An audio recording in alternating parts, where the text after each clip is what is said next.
All right, welcome to a long time overdue Final Percent podcast with literally one of my favorite human beings on planet Earth. Today I want to talk a little bit about the importance of mentorship, because I can tell you right now, this guy unequivocally has changed my life on so many levels. And so I want to dive into some just stories about, you're the ultimate dot connector. The power of relationships, the power of mentorships, masterminds. You know, I had no idea how important someone like you was to my life. I hunted you down for quite a bit. Tell me the first story you had with your idea of like interfacing with masterminds. Whether it was you building one or it was you being a part of one where you were an attendee. I was actually in Las Vegas many years ago, and they were doing a mastermind in someone's house. Okay. But there's only 12 people. And I got there, and I didn't know it was only 12 people. And they're like, oh, we want you to speak at this event.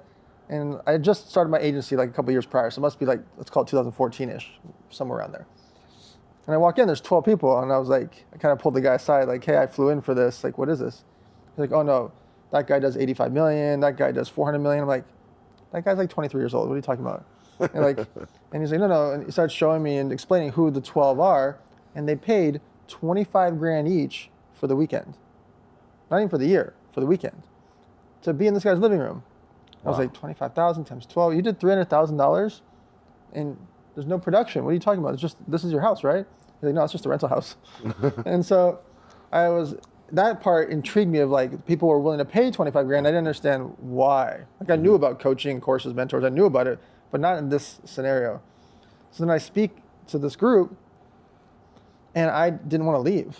Yeah. I was paid to speak for an hour, and I stayed for the whole 3 days. So I was like, wow, these guys are so fascinating at what they've built. And it ended up being that some of them joined my mastermind many years later. Some of them are still friends. Like, some of them I don't talk to, but things happen with some of the people there. And that has been stuck in my head, like the value created there. And two of them had a huge exit, and they met there. Yeah. Right? The butterfly effect of that scenario, did them sell for $800 million from meeting there. Think about the amount of employees and taxes and situations and vendors. Everyone made so much money because of that introduction. Yeah, it really is all about relationships and access. One of the things that is, I think, so intriguing about you, and I've watched it happen for well over a year now, you lead with such a generous heart. Like, you're always, I thought I was bad because a lot of people are like, Greg, what are you trying to get at? Or basically, why are you trying to be nice? Why are you, helping me out? Why are you making this introduction? Why are you like? I met one of my friends at the gym the other day, and they come and wash my cars. Really, really cool guys. And so I've flown him out to a few of my events, and I found out that he lost his job. And I said, well, what were you going to make this week? Because he's going all in on his business. And he goes, dude, I was going to make like $500. And so I just Venmoed him $500. Yeah, amazing. I'm like. It's nothing to me, but it's everything to you. For sure. And I know that butterfly effect is going to help him. Mm-hmm. But I've seen you do it so many times where you're just like, here's a relationship, here's a deal, here's a this. Why? Like so many people can't understand the language of generosity. Help me understand from your point of view, why do you lead with such a giving heart? And why is that like literally your first reaction? I literally see it multiple times a day every time we hang out. The butterfly effect. Like, if I plant a bunch of seeds, not every introduction is going to grow into a tree, right? Yeah. Not everything's going to blossom, but some of them will. And sometimes it comes back to me, sometimes it doesn't, sometimes I have no idea. I don't really care. But if I do it every single day, and I'm old, I've been doing this for 25 years since I started my company. Think about 25 times 365. If you're doing this all the time, you're creating thousands and thousands and thousands of introductions, and stuff happens. Nothing happens here, nothing happens here. Boom, big stuff happens. To me, it's amazing, the butterfly effect. Yeah. And so I literally do it every day of my life. Yeah. And let's talk about the power of relationships for a second, just because everywhere I go, basically everybody. And I think it's part of that seed planting. But I think so many people out there, they go into these networking rooms to try to suck something out instead of give. Right. Just help people understand like the power of relationships and just the importance of how would Dan build a real relationship? What's your approach to it? There's a couple quotes that are in my mind. People say, it's not about who you know, it's who knows you back. Yeah. Right? I can collect 10 phone numbers, but how many of them are going to text me back? Yeah. How many of them are going to react if I say, hey, come to the Bellagio at 8 p.m. or come to this event, fly to Denver, Colorado? Like, who's going to go do that? You have to build rapport before that happens. You don't just get someone's business card and then a week later, like, hey, fly to Denver, or hey, come meet me here, or hell, kid, like, it doesn't happen like that. Yeah. I'm not saying it's impossible, but it's going to be a very awkward relationship if it does. And so I lead with value. I lead with introductions. I teach things. I send them funny memes. I talk to them about things that are going on in my world. I try to help whatever's going on in their world or for their kids or their employees or their staff or their company. Like, I am planting seeds with them, and I may never, ever do anything with. I have so many friends that ask me, when are we going to do a deal together? And I say never. Yeah. But there's plenty of people that if something pops up one day, let's do that. Yeah. Right? Like I knew Garrett White for years, and then it clicked about Man in the Arena, right? Yeah. There's sometimes it just happens at some point later on down the road. And so I just lead with introductions. I lead with fun. I lead with like, what can I do for them? And I'm not doing it so that later, like, I'm going to ask for something. I just know that if I keep doing that over and over and over, and I'm sending memes to make them laugh, telling them about stuff going on in their city, telling them stuff about in their industry, helping them with something that's going on in their world. I see them post something. Hey, I'm looking for a director of marketing. Oh, this person. Hey, I need someone for Facebook ads. Oh, talk to this person. Like, it takes me seconds, but it literally could change those people's lives. Yeah, and I think the other thing is how do you, because obviously if you've been doing it for 25 years and you're planting seeds, you've dealt with your fair share of disappointments. Of course. I had a really interesting conversation with one of my new business partners and someone who's helping like kind of manage my world, Rebecca, last night. Is we get into these like really philosophical conversations, and like we were saying like one of my favorite questions to ask people is like, what scares you, what's your dominant thought, different things like that. And I was explaining to her, I said, okay, you started off on one of our cruises, which we go on like pretty bougie cruises. And then like we went to the Ty Lopez thing, and then we went to Operation Black Site, and then we're getting our pictures taken. Right. And so like we've had like a string of just awesome event, awesome event, awesome event, awesome event. And I was like, the thing that is really interesting to me is I want to find out who you become when we have the bad trip. Sure.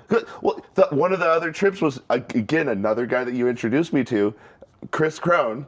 Like, I speak at his mastermind, and he gives me a $250,000 Jeep, and we drive it home. Like, these are, like, for her to have these be like her first, like, I don't know, 6 or 7 experiences in this world, it's like, sooner or later we have the crap, like everything. Stuck at the airport for 9 hours.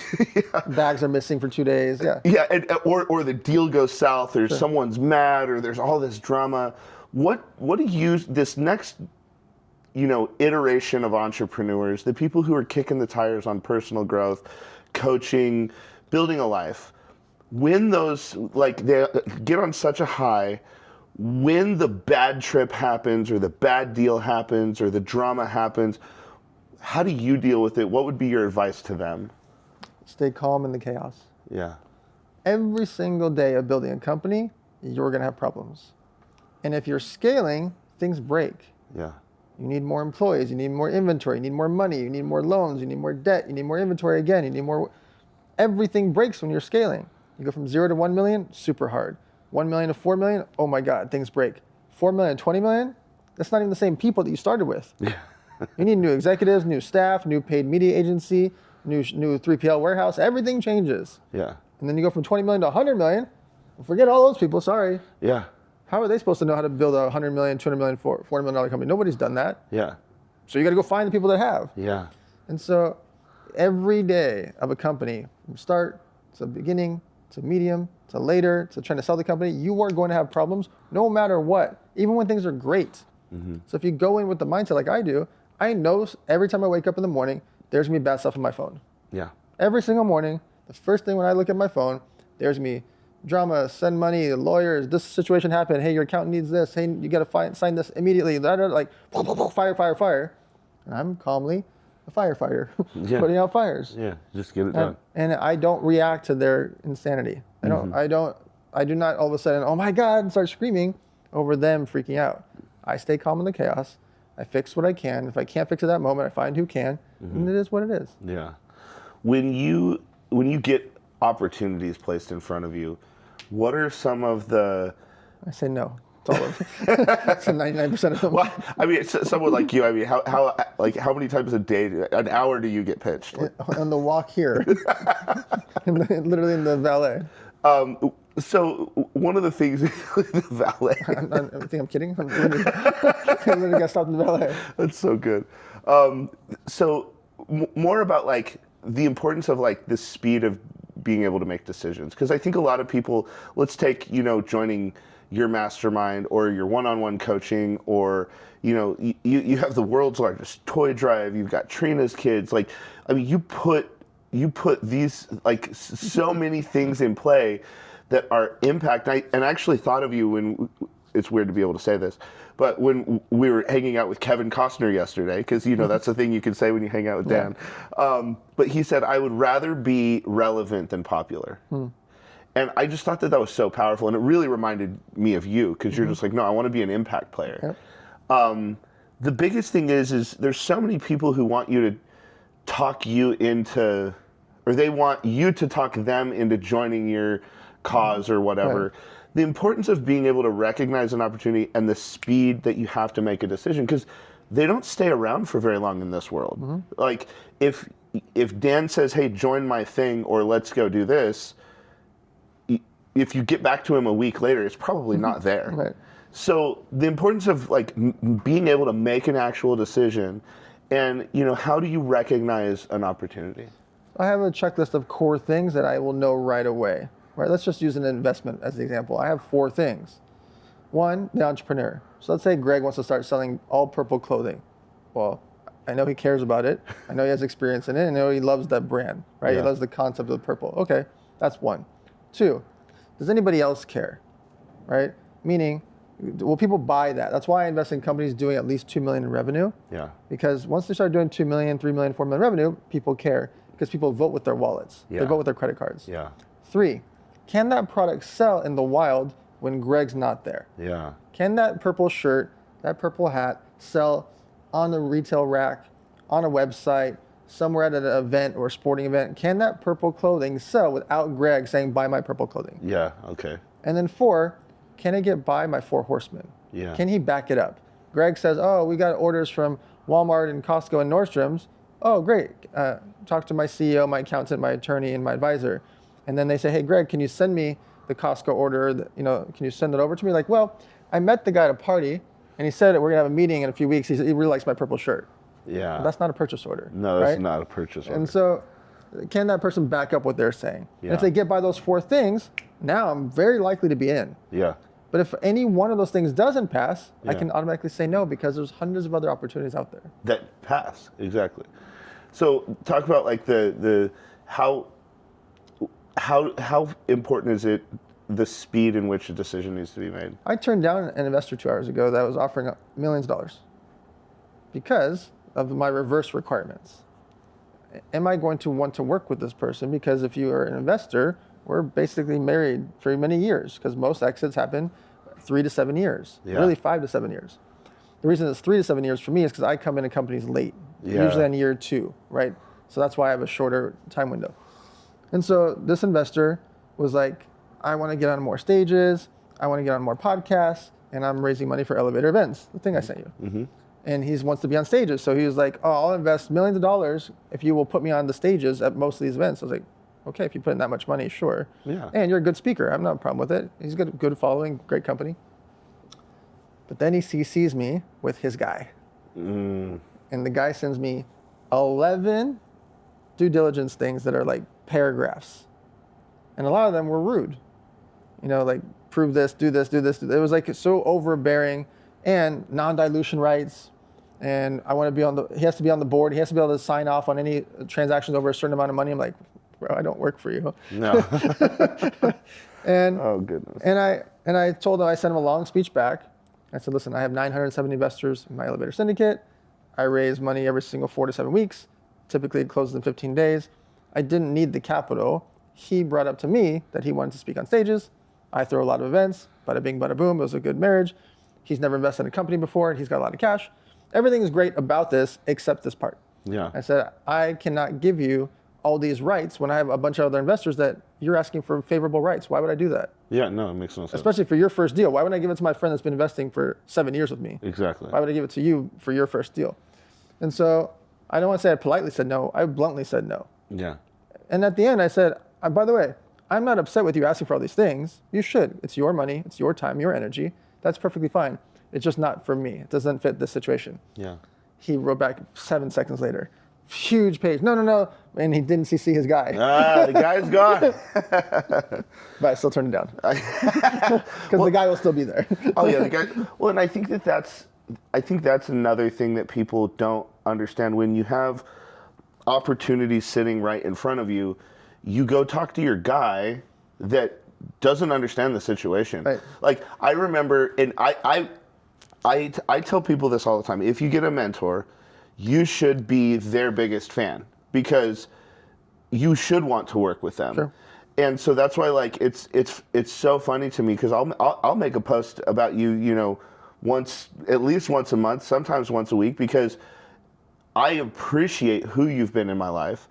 And so the who is there, and I really appreciate what you've done in my life, and I want to tell the world. The problem is people don't want to share, so like they'll gatekeeping. They'll hire someone like you, and they'll start the process, and then they want to go be their own god, if you will. And they're like, you know, I did that. I'm like, no. Like Dan really, he literally helps me every day, and I want everyone to know the power and the importance of mentorship. If I'm not for them, like I literally want them to go talk to you. But it's so funny when we were first talking about doing one-on-one stuff, and I was so excited to send you money. My guys were like, you want to send money for what? To who? What do you get? And I'm like, just wire the money. Like what if we didn't have this conversation? I think people's guys mess up so many great. Oh, for sure. Like it's because I know, because I've watched you move, I've seen the way you do business, I've seen so many success stories. And the great thing is now that we have like, you know, a couple years of tenure, like you're even better behind the scenes. Those are my favorite people because a lot of people, I say this all the time, they put their best foot forward, Sure. and then they get shittier and shittier Right. and shittier and shittier. And I meet Dan, and he just got better and better and better and better. And so I naturally want to tell the world. But the funny thing is if I would have listened to my guys, we wouldn't be sitting here. yeah, we wouldn't be sitting here, and quite you frankly, Kevin Costner. I wouldn't have been hanging out with. I wouldn't have met a lot of people. But that's the thing is, like, I knew it down into my core, and so I had to be able to turn those external factors off to be like, I know that this is my people, and I'm going to go work with him. And that's the thing that I want people to recognize is like, it really is the power of relationships. And like, it's just funny listening to Dan talk, because sometimes like before we were on this, there's an event that's happening tomorrow. He's just like, do you want me to bring 4 people, 40 people, or 400 people? Like I can literally do all of them instantly, but I need you to get a little specific with me because, you know, Dan can flex a little bit. And it's the power of relationships. And so one of the things that, you know, I'd like people to just like kind of hear from you is, if you're in a mastermind, what are some of the important things they can do to actually get the most value from and out of the mastermind? Forced interactions. Go up to every single person in that mastermind during that weekend and talk to them. You don't have to do deals with all of them. You don't have to become best friends with all of them. Some of them are not your people. Some of them are in completely different industries, different cultures, different age ranges. They could be 40 years older, 20 years younger, whatever. Talk to everyone, because it's not just them. It might be someone they know. Yeah. And vice versa. You might be the someone that they know for someone else. And so often people go to a mastermind with 100 mastermind members, and they meet 4 of them. And they become best friends with 4 of them. And they're in the clique with 4 of them for the whole year long. and they become BFFs And with those they four. never talk to anybody And then they complain about certain parts of the mastermind, or that they're looking for something, or they tried to raise money and didn't happen. Well, you didn't talk to the other 96 people that are rich too, or that are movers and shakers that know people that could have helped you. Yeah. And so my number one thing is forced interactions. And by the way, some people are nervous, or they're shy, or they're introverts. I'm actually an introvert. However, in a room that you're shooting fish in a barrel, it's a mastermind because they literally paid to be at a networking event. Yeah. They want you to talk to them. Yeah. There is no wonder, like, there's nothing awkward. If you walk up and talk to someone that paid 10 grand, 25 grand, 50 grand, 100 grand to be in the room, they literally want to talk to you. Yeah. And so if you could remove the fear and the timing of like waiting around for the perfect moment, and go talk to them. Yeah. And now you will know each other for that year. You will interact throughout the time when you guys are getting your Caesar salads together, and you'll talk to them and become friends and meet other people. But I think the biggest thing people miss out on is talk to every single person at an event that you know wants to be a better version of themselves. Yeah. And I've been a part of, so many of your dinners, and, he, like, Dan doesn't care if you're in the middle of like the deepest conversation. He's just like, okay, everyone get up and sit next to someone that you were not sitting next to before, and someone that you don't know. And so the forced interaction, and honestly, I have had so many people from your mastermind join my mastermind. I've done deals with you, with so many people in there, and they wouldn't have happened unless that forced interaction was there. So I think, I say all the time, you're one conversation away from changing your whole life. You just got to be willing to have the conversation. Rebecca and I were actually, because she's transitioning into working more like directly with me. And so we're talking about SOPs, like what's her daily, because we're building those things. And I said, the biggest thing that we need to do is get Greg in a conversation. Once I'm in the conversation, it's game over. Sure. So wherever you're meeting someone, talking to someone, I just want to get into a conversation, because that is the biggest thing is, are you willing to have the conversation? And so many people are doing, it's like they're in high school and they're doing the wallflower approach, and they're like, the girl's going to come ask me to dance. It's like, no, she's not. Like, go ask. You got it. You paid to be here, so you got to actually take the action. How do you think that this current generation is doing at not just the speed of action they're taking, but the amount of action they're taking? Well, the younger generation's interesting because they grew up with a cell phone in their hand. Mm-hmm. We didn't. No. We grew up and there was trees outside, and you had to get home before the lights went out. Before the sun went down. Like, and we would drink out of the sprinklers and whatever. That's why our immune system's so good. Exactly. Fun fact: I've never been to a hospital. I'm 43 years old. I've never been sick. Really? Knock on wood. Never. Wow. More hose water. But them growing up with a cell phone in their hand changes their social dynamics, their awkwardness, but also, wow, they are wicked smart. They are so fast. They are building companies from nothing. They're making money from clipping for this company, or TikToking and social media, or e-com. Like, you're seeing more 21 million, like actual 21-year-old millionaires than ever before. And I know 15-year-olds that are making 30 grand a month doing stuff online, which we wish we would have had a cell phone as a kid. I didn't 100%. I had a pager. Right? And so I think it's an interesting dynamic of, like, they have access to information in real time. Yeah. If I wanted to take a test, I had to study for the test. Now, with ChatGPT and AI, we grew up, they said, you're not going to carry a calculator in your pocket. And then there was a cell phone. Now there's ChatGPT. I literally don't know why you have to go to school outside of like social networking. Yeah. Because it's not only is it outdated, it's inefficient. Yeah. Right. Oh, it's way inefficient. And so I think that this generation has a fascinating dynamic of, like, they are like little shits, if you will, like they're punks, and they grew up and they have ADD and their attention spans are like 6 seconds because of social media. Like, so I feel bad for them for that part of it, that they're not enjoying life, and they can't watch a 2-hour movie. Yeah. Oh no. They can't sit through a 2-hour movie. So I think they're missing out on that part. But man, they're on it, right? Yeah. Like, they know so much because they consume so much content. It's very fascinating. Yeah. No, it's going to be interesting. If you were going to give some advice to, this next generation, or people who are a part of,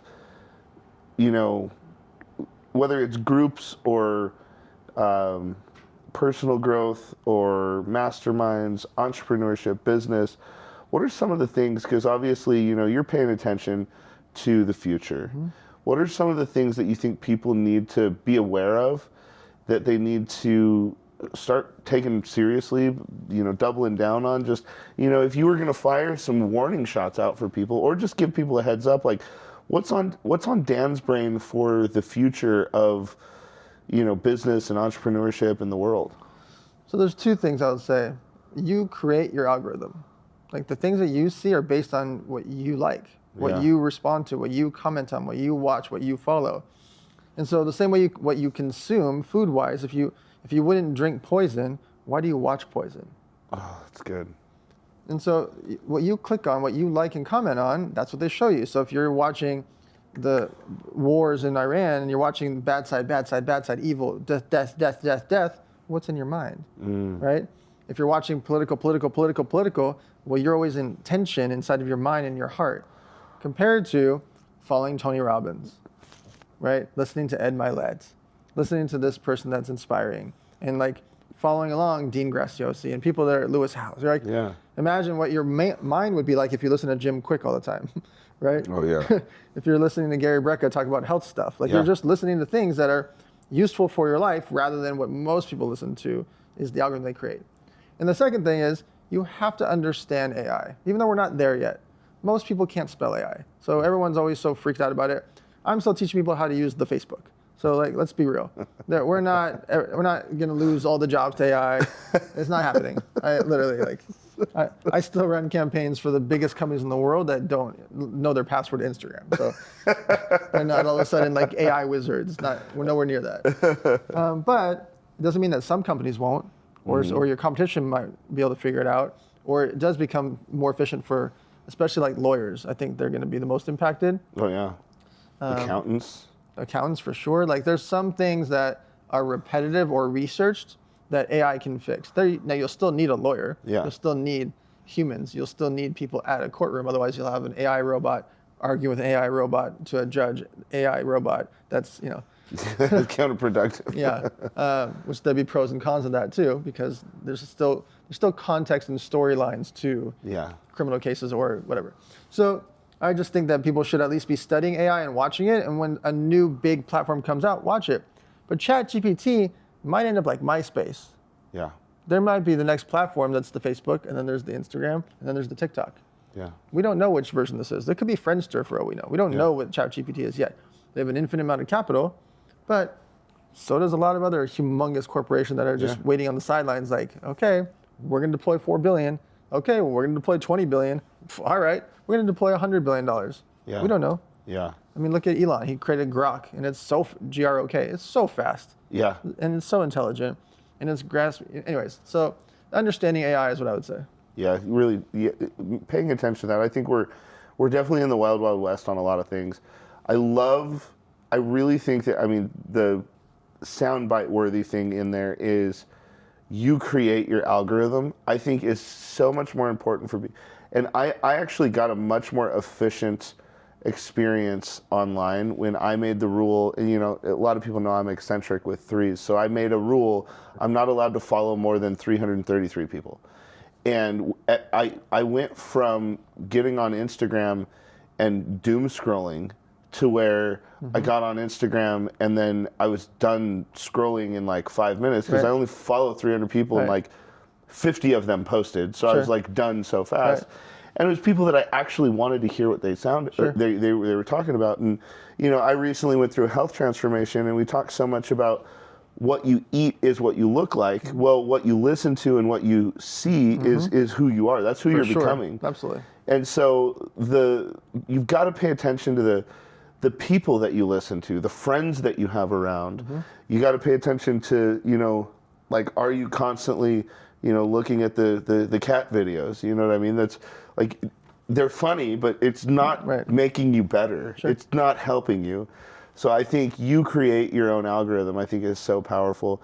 If you had one thought to just give everyone, whether it's events, whether it's AI related, whether it's come to your next event, whatever it is, like, what's Dan's dominant thought that he would like to just say, hey guys, pay attention to this?